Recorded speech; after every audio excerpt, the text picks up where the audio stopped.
योजना ज्या आहेत त्याची बऱ्याच वेळेस दिव्यांग व्यक्तींना, त्यांच्या पेरेंट्सला किंवा संस्थांनासुद्धा माहिती नसते. मग त्याचा वापर कसा करायचा, त्याचा फायदा कसा करायचा, अर्ज कुठं करायचा याबद्दलही माहिती नसते. आणि म्हणून अनेक अडचणींना सामोरं जावं लागतं आणि त्याच्यामुळे अनेक दिव्यांग बांधव भगिनी ह्या त्याच्यापासून वंचित राहू शकतात. म्हणून त्यावरती एक चांगला उपाय म्हणून आपण हे पोर्टल तयार केलेलं आहे. दिव्यांग सहाय्यक portal.maharashtra.gov.in हे आपण त्याचा लॉन्च केलेलं आहे. ते सर्वांच्यासाठी ओपन झालेलं आहे.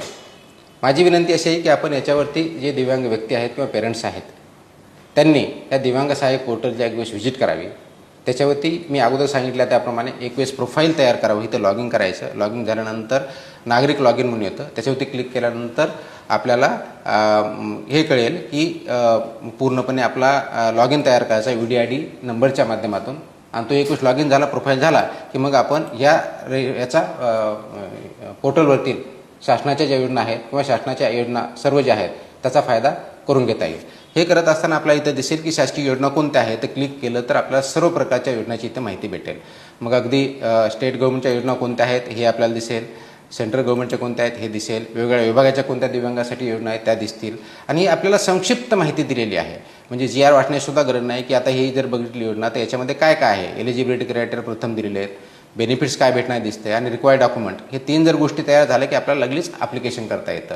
आणि म्हणून अशा पद्धतीचे हे तयार आपण यासाठी केलेलं आहे की दिव्यांग व्यक्तींना याचा योजनांचा लाभ भेटला पाहिजे. आता आपण कोणतीही योजना घेतली तर योजनेमध्ये बघितलं तर ते एक उदाहरण म्हणून सांगतो की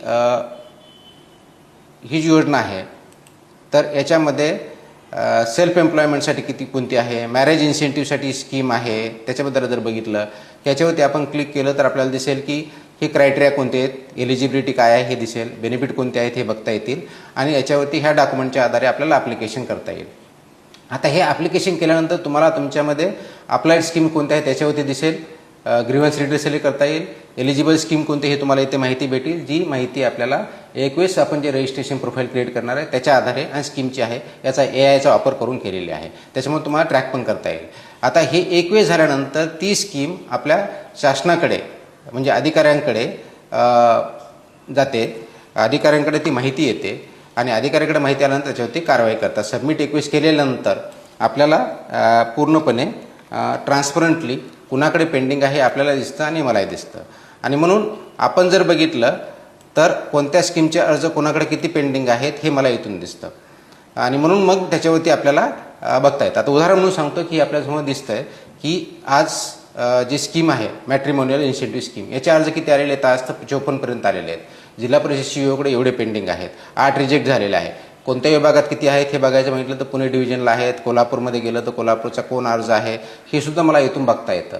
हे का केलेलं आहे तर मला इथून किंवा आयुक्तांना किंवा वेगळ्या ऑथॉरिटींना हे कळलं पाहिजे की तो अर्ज जो आहे तो किती दिवस कुणाकडे पेंडिंग आहे, त्याच्यावरती योग्य कारवाई होते की नाही होते, का त्याचं ॲक्सेप्ट केलं ते बरोबर केलं आहे का चुकीचं केलं आहे, रिजेक्ट केलं तर चुकीचं केलं आहे का बरोबर केलं आहे, ही माहिती मला इथं बसून बघता येते. त्याच्यामुळे मला वेगळे रिपोर्ट मागण्याची गरज नाही.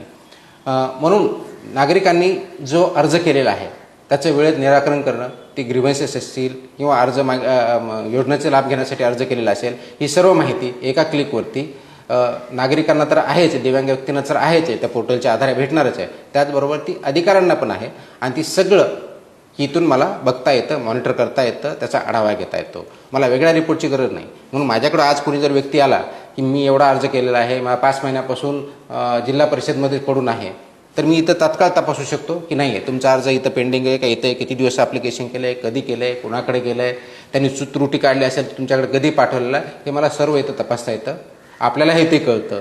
आणि म्हणून माझी विनंती आहे की एक वेळेस आपण नागरिकांनी, दिव्यांग व्यक्तींनी आणि त्यांच्या पेरेंट्सनी या योजनांचा लाभ घ्यायचा ठरवल्यानंतर पोर्टलवरती व्हिजिट करा, तिथं रजिस्ट्रेशन करा, प्रोफाईल क्रिएट करा आणि आपला योजनाला अप्लाय करा. योजना कोणत्या अप्लाय करता येतील ते समोर दिलेले ते दिसतं. हे युनिक पोर्टल असं आहे की जी योजना आपल्याला कोणत्या योजनाला आपण लाभार्थी आपण एलिजिबल आहात ही सिस्टमच्या आधारे आपल्याला कळतं. त्याला आपल्याला शोधायची गरज पडत नाही, कारण आपण जी माहिती भरलेली आहे आणि योजनेचे जे क्रायटेरिया आहेत याचं AIच्या माध्यमातून आम्ही मॅपिंग केलेलं आहे आणि त्याच्या आधारे आपल्याला त्या योजना रेकमेंड केल्या जातात. आपल्याला लगेच अप्लाय करायचं असेल तर आपण डायरेक्टली त्याच्यावरती जाऊन आपण अप्लाय करू शकता. अप्लाय केल्यानंतर अर्जाची स्थिती काय हे बघू शकता किंवा आपल्याला तिथं पूर्णपणे जर एखादी कंप्लेंट करायची असेल जसं मी सांगितलं तर आपल्या डॅशबोर्डवर ग्रीव्हन्स रिड्रेसर करू शकता. अप्लाइड स्कीम आपल्याला दिसू शकतात, एलिजिबल स्कीम आपल्याला दिसू शकतात. ह्या सगळ्या गोष्टी यासाठी केलेल्या आहेत की शासनाच्या योजना आपल्यापर्यंत पोहोचाव्यात, त्या योग्य पद्धतीने पोहोचाव्यात, प्रोसेस पूर्णपणे ट्रान्सपरंट असावी, कुणालाही कोणत्या प्रकार कार्यालयात जाण्याची गरज पडू नये, फोन करण्याची गरज पडू नये आणि आपला लाभ, आपल्या हक्काचा लाभ आपल्यापर्यंत पोहोचावा हे त्या पाठीमागचा उद्देश आहे. आणि म्हणून याचा लाभ सर्वांनी घ्यावा. हे लाभ घेण्यासाठी अजूनही काही अडचणी असेल तर डेफिनेटली आमच्या कार्यालयाशी संपर्क साधू शकता. त्याची आवश्यकता भासणारच नाही, पण त्यानंतरही जर काही अडचणी असेल तर डेफिनेटली आपण संपर्क साधू शकता. माझी सर्व संस्थांना, कार्यालयांना, व्यक्तींना आणि विशेष करून दिव्यांग व्यक्ती आणि त्यांच्या पेरेंट्सला विनंती आहे की दिव्यांग सहाय्यक पोर्टल याच्यावरती आपण लॉग इन करा, रजिस्ट्रेशन करा, खरी माहिती आणि परिपूर्ण माहिती भरा आणि दिव्यांगासाठी आवश्यक असलेल्या सर्व सुविधांचा लाभ घेऊन दिव्यांगाचं सक्षमीकरण करून त्यांना मुख्य प्रवाहात आपण आणू, इन्क्लुझिव्ह सोसायटी तयार करू, जेणेकरून ते या समाजाचे एक इंटिग्रेटेड इक्वल नागरिक आहेत असं त्यांनाही ट्रीटमेंट देऊ, जेणेकरून खरोखरच आपला दिव्यांग व्यक्तीचं सक्षमीकरण होईल आणि समाजाचा उत्कर्ष होईल. धन्यवाद.